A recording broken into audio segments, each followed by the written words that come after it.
بچه‌ها چطوری؟ خوش اومدین به این ویدیو. اومدم یه گام بهتون معرفی کنم که کمپرها راشرها توی مولتی پلیر همه نو پلیری بر میدارن تقریبا و حتی بگم خیلی وقته که از مود افتاده رو جاش هولگر و NG42 اومد، ولی این گان چاپره. حالا لجندش اومدم براتون بگیرم که توی این اکانت هم بود. متاسفانه این اکانت هم رنکش پایین بود، هم سرور اروپا بود، کلا نوب افتاده، یعنی این دست نوب خوریه.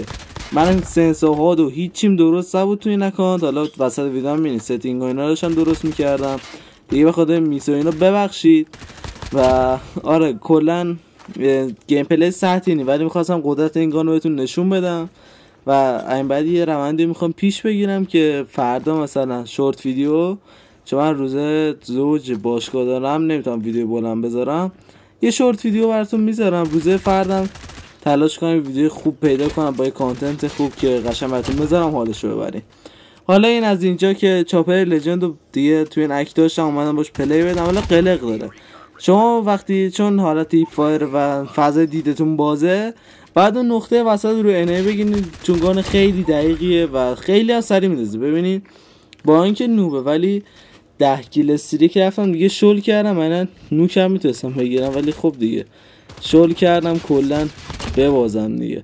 یکم گیم پلی جذاب شه، چون آدم باختشم باید بذاره، اصلا نمیشه نذاره. هر کی نظر من خدا وکیل خودش خیلی میبازه دیگه، انقدر باخته که کلا دلش نمیاد بذاره.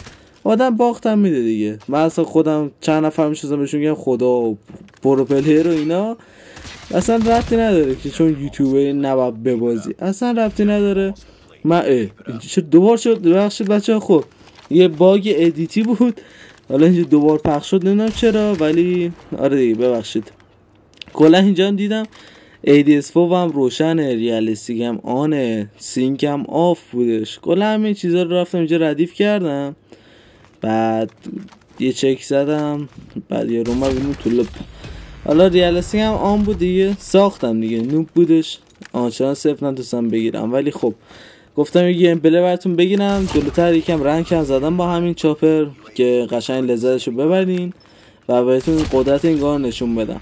یه چند تا قلق داره که دستتون بیاد واقعا دیگه کسی حریفتون نیست و به نظر من یه LMG که اصلا حریف نداره، حریف میطلبه قشنگ، که چی بگم بهتون دیگه، اصلا خداست. حالا چند جا کاتم دیگه سرعت ویدیو کم بره بالا، تایم زیادی نگیریم ازتون چون گان میخوام معرفی کنم و چیز خاصی نی. قدرت این گانش این هم مردنم، خیلی خیار مردم، ولی خب باز دیگه اینجا بودم تندرا رو بکشم یه تستی بزنم آتش میزنم، چون برای خیلی وقت پیش اینو چیدم و کلا آتشش مثلا برای همون اولش که اومده سه رندیم بد نیستی. این مچو بردیم به سوق رنگه که اشغاله. آقا رنگم که میبینید فلجه ها، چون کلا نه سنس هم درست بود نه، ولی خب بازم پلی میدیم ما شرایط، اصلا اشکال نداره و چند تا کیل براتون گرفتم. آخرش هم کم اسنایپ زدم که کلا مچ جمع شه. اینم از این ویدیوی قشنگ که دیگه عرض کنم چاپرم بهتون نشون دادم چجوریه سبک بازیش و بعضا من توی رنگ اینا استفاده کنین دست وین کردنتون خیلی میاد بالاتر.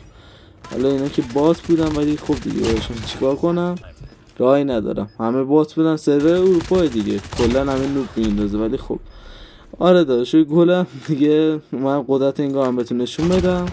فکرام داریم به آخر ویدیو میرسیم، تقریبا 30 ثانیه دیگه تمام میشه ویدیو و مرسی که تا اینجا ویدیو همراه بودین.